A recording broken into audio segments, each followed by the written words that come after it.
Tonight on Metro News. No let-up as police crack down on drunk drivers.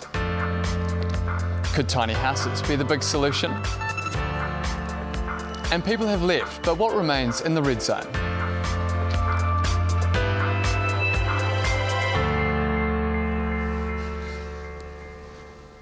Kia ora, good evening. Welcome to your local news bulletin, brought to you by the students of the New Zealand Broadcasting School. First up tonight, according to police, one drunk driver is still one too many. Alcohol or drugs contributed to 15% of all fatal car crashes last year, and police are determined to get that number down. Andrew McFarlane spent the night with the Christchurch checkpoint team and joins us now live. Andrew. Yes, well, it's standard for police to run checkpoints most days around the year. And in fact, most months they've got 500 to 600 of them around the city. And as we discovered, those lower alcohol breath limits, which came into effect around about a year and a half ago, are still catching many motorists out. It's 5:30 Friday, and while most people are winding down at the end of the week, the Christchurch Traffic Alcohol Group is just getting started. We're spending the evening with the checkpoint team to see what police deal with on the front line. Be safe. It's not always the drunk driver that gets killed in the crash. It's more often than not it's the poor victim that's done nothing wrong. And the statistics aren't great. In fact, last year, 25,697 people were arrested for drink driving, a figure that's gone up by 5,000, and it's got police worried. There's a constant stream of cars being stopped, most of them passing through the checkpoint. But inevitably, somebody gets caught out. Okay, so it is a positive result. Allegedly 3 times the legal limit, and he's off to court. Despite all the campaigns, some drivers still feel the need to do a runner. You're right here by yourself? Does someone want to come for a ride? So what we've had is someone's done a runner from our checkpoint and a couple of my guys have gone chasing it. You're not in search phase and you're not authorised to pursue. So the boss at comms has just said we're not even allowed to look for the car now. It's too dangerous because he's gone through a couple of red lights. This time the driver gets away, but police say they usually catch them one way or another. That's an assessment that we often make. If a car's going too fast or they're driving dangerously, we'll be sort of more likely to pull over and stop. We don't want to be the reason for them crashing into someone and killing someone. They breathalyse 1,300 drivers, just 12 are over the limit, but that's not good enough for police. It's really totally not worth it. So don't do it, that'd be my advice. Their message, one drink driver is one too many. Now, police say they've noticed a rise in the number of people who are failing the test, some claiming it's only 1 or 2 drinks after work that's throwing them off. But the limit is 250 micrograms of alcohol per litre of breath, so police say it's easy to exceed that, and their message is know your limit, and if in doubt, take a taxi home. Thanks, Andrew. New Zealand needs affordable housing more than ever before, but instead of thinking big, a Christchurch man believes the answer could be in tiny houses. Samantha Ollie reports. They say good things come in small packages, and this home on wheels is no exception. And we use a lot more space than you would in a house, but not compromise on comfort or miniaturisation or anything like that. Working from his Opawa home, the self-taught builder is about to sell the second tiny house he's built in a year. But despite a valuation of more than $100,000, he wants less than 6 figures. I'm not in the pursuit of money. I like to build beautiful things. It's my art, if you like. Bevan says tiny houses are an affordable solution for first home buyers. He's even written to Housing Minister Paula Bennett to encourage their use in New Zealand. I wanted to make her aware that these were available, and it seemed to be a perfect solution for homelessness, for homeless situations, where they can be moved here and there according to the needs of whoever. And the need is great. Huge numbers of people rely on others for housing. Research released last Friday estimates 41,000 people are homeless in New Zealand. Here in Christchurch, over 900 people stay in city mission shelters every year. The recent budget saw money allocated for social housing, but opposition parties say it's not enough. Bevan says tiny houses could solve part of the puzzle if more were produced.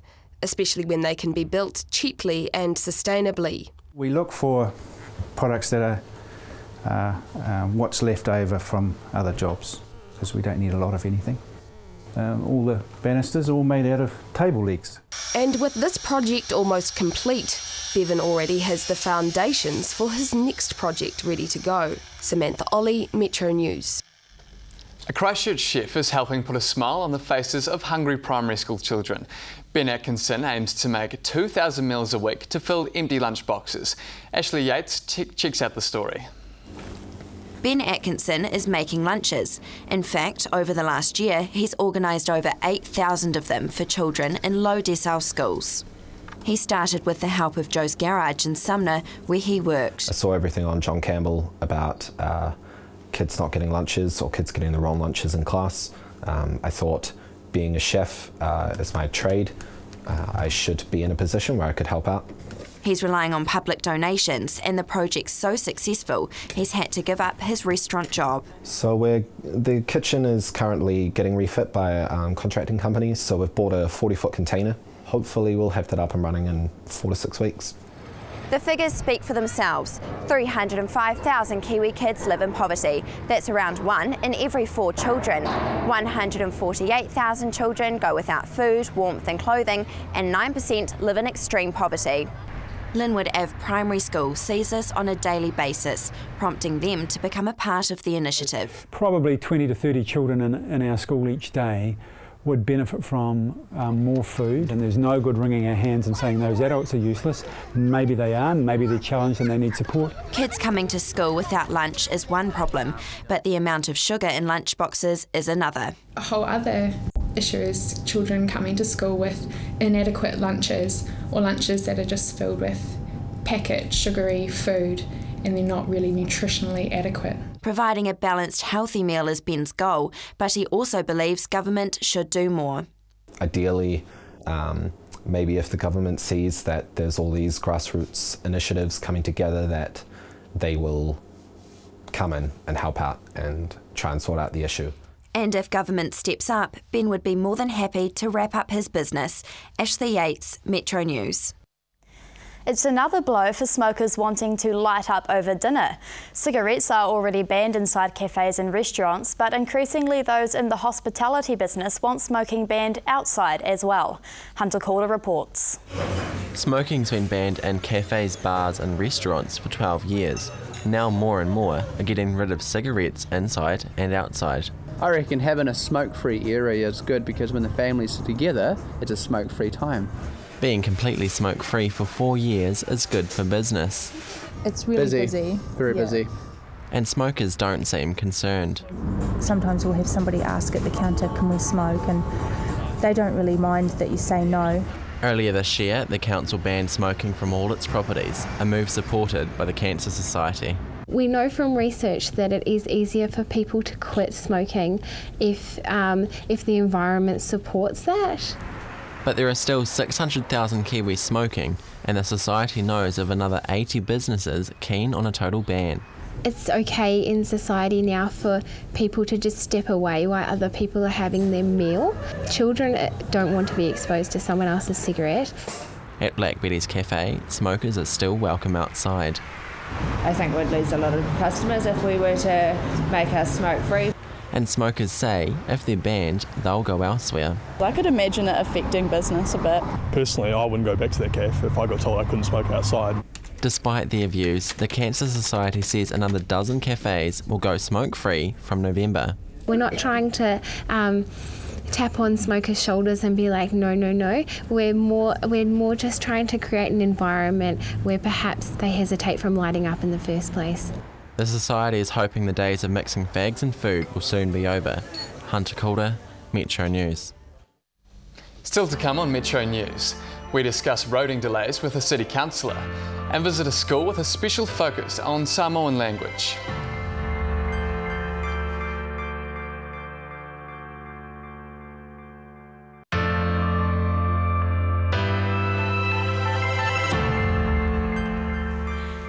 Welcome back.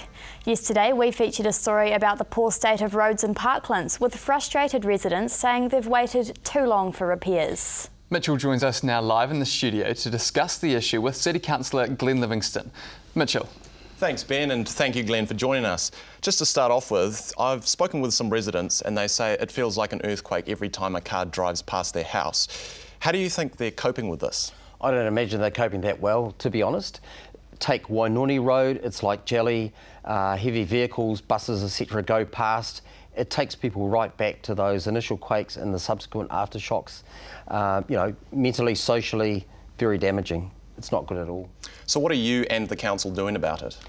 Pushing a lot on this, so residents won't see this, but behind the scenes in the Mayor's Lounge there's been some pretty vigorous conversations with the roading managers just to try and, you know, get through the fact that the east is very different, vastly damaged, more so than the rest of the city.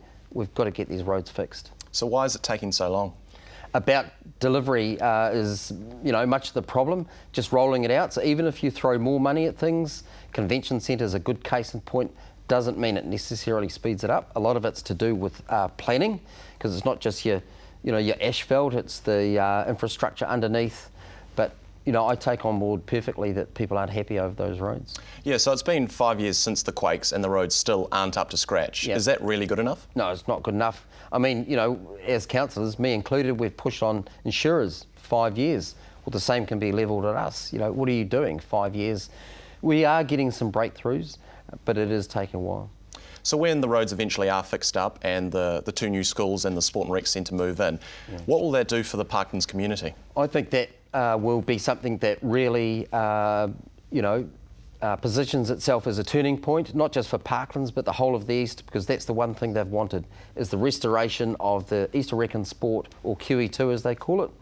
Already the promise of that is lifting house price values in the eastern seaboard, so I think once they see that there, they will have some hope.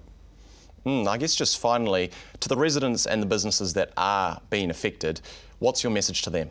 Well, if you can please, you know, stay with us, keep going. It's been very hard. It's still going to be tough going with the disruption, but if you're able just to hang in there, we will actually get there. So it'll be quite an exciting time. Yeah, it will be. Awesome. Yep. Okay. Thank you very much, Glenn, for joining us today. Back to you, Ben and Ella. Thanks, Mitchell. You may not know this, but Samoan is the third most spoken language in New Zealand, behind English and Māori. But few people appreciate just how much it means to those who speak it. Isaac Gray visits one school making big noises in their native tongue. Just over 100 kids attend Rowley Primary, but you couldn't tell on the final day of Samoan Language Week. This is the only school that has a Samoan bilingual class in the whole of the South. You see, here at Rowley, they do things a little differently. And it started here when the parents of the school here wanted to have their language taught. This little school is the hub of this whole community, and I am proud to be one of it. The school has been bilingual for 17 years and proud of it. The language is their sense of identity in a foreign land. And to lose that is losing one's identity. It seems even the kids love what Rowley has to offer. Yeah, I really love Samoa. It's my culture. It's the culture. Yeah, I'm happy that we're holding on to our mother tongue. Yeah, and it's good. So when we grow up, we can tell our own kids. One school, one language, and one heck of a performance. Not only with the language, but with the culture and the food and just all the fun that goes along with it. So it's really good. And for Samoa, it's a day of pride. It's heaven sent to me to be a teacher of Samoan language. Isaac Gray, Metro News. Christchurch is a feral cat haven. That's according to an organisation called Red Zone Cats, which is doing its bit to save animals left homeless after the quakes. Christina Eddy has been checking out what they do and joins us now live. Christina. The rescue project was started by Jane Newman 4 years ago. It started out small, but as the cats breed, she's getting busier and busier. Her mission is to save as many cats as possible, but she's also out to prove that stray cats can be successfully rehomed. This is Jane Newman's home, one she shares with 14 Red Zone cats. Meet Thorin. He's typical of many cats she's saved. Some might say he's not worth it, but Jane disagrees. He was feral, Tom, had to be neutered and everything, but he's one of a type that we encounter in the red zone and outside the red zone actually, where they have wonderful basic natures. She's rescued 115 cats over the last 3 years, a project that almost never started. My family was saying, no, we're busy enough, you know, and I said, no, I've really got to go. And go she did. With her volunteers, she set up feeding stations in the residential red zone. No, it's fun, and it's giving it back, paying it back. The red zone cats come out at night, a mixture of wild ones and lost pets. Jane monitors them, and when she has space at home, she traps them. They'll be tamed and hopefully rehomed. Red Zone Cats is the only organisation in Christchurch that will re-socialise strays. The SPCA and the Cats Protection League will take on a sick cat, but they won't take on one that is considered to be unapproachable. Although people help by donating food, Jane also has vet bills and says looking after the cats is costing her thousands. Each one is a little miracle really, because without what we're doing they wouldn't have had a future, and a lot of the lost ones would have stayed lost, you know, living desperate lives. A pet project that's changed the lives of many cats caught up in a disaster zone. As well as helping sort out problems here, Jane's one of many people working out what to do with strays across the country. The SPCA and government are debating whether to cull them or rehome them. Jane, of course, thinks many can be saved and says her work here in Christchurch proves that. Christina, thanks. Still to come on Metro News, a touching tribute to a lost loved one, and we meet some movers and shakers determined to stay active.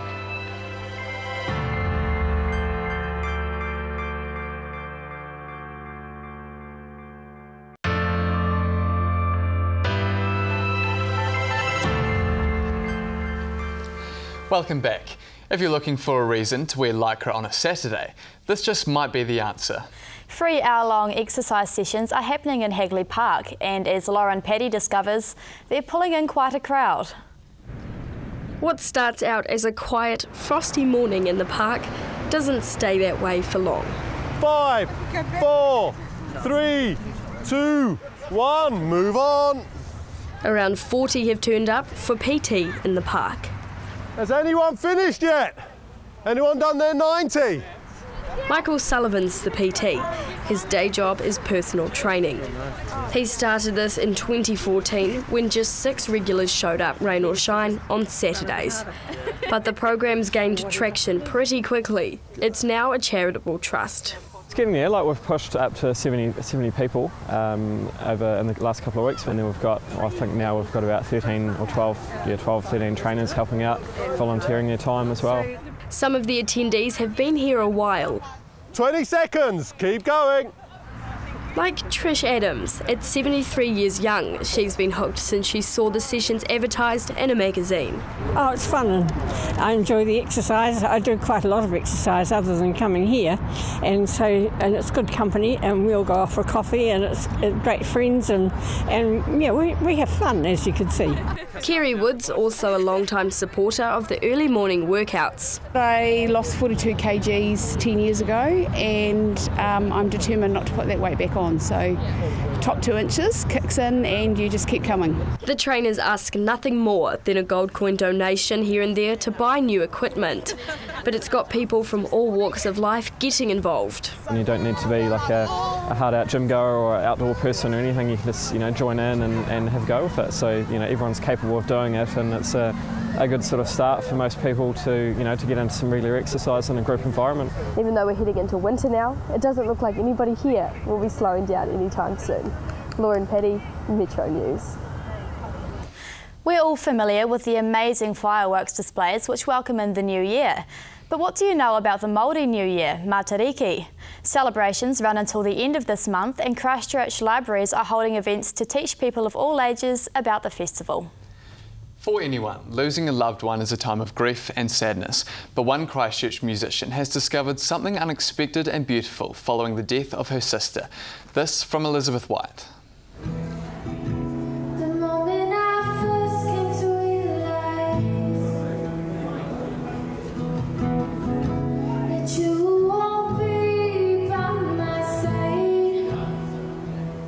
Singing from the heart, Ella Todd wrote Smile for Jamie Lee, her best friend and adopted sister lost to leukemia last year. Then it was actually really good. It was like almost like a healing process, like kind of putting out what I wanted to say and just actually thinking about her and thinking about the way I felt and all that as well. Youth worker Ella and Jamie became sisters later in life when Ella's family opened their doors and their hearts to her. You know, her last few years were the best years she's had. We did some awesome things together and yeah, she means everything to me. I mean, yeah. This performance staged just for Metro News, but the song is finding fame nationwide. Ella has entered her song into E Tu Whānau, a Māori songwriting competition that inspires positive change. Voting for the competition is now closed and Ella is waiting in anticipation for the results to be officially announced. It's captured that relationship and who she was, not just to Ella but to literally thousands of people, because Jamie was a legend. And friends who knew Jamie too have been moved by Ella's first original song. There's more to the song than just some lyrics and like a really good riff. So, you know, that's why it's really cool. So I'm so proud of her for everything that she's doing as well. Ella's done this knowing Jamie would have loved it. She loved the spotlight and yeah, she loved having people notice her and all that. So she would love it. But I think she'd also be really proud. If the song wins the online competition, Ella wants to further her music. But no matter where it goes, she says it'll always be there to remember Jamie Lee.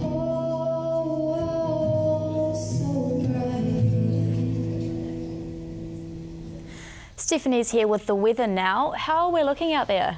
Well guys, this morning's frost kept the air chilly, but the sky's blue, hitting a high of just 14. But sit tight because temperatures are set to rise over the coming days, something we can all look forward to.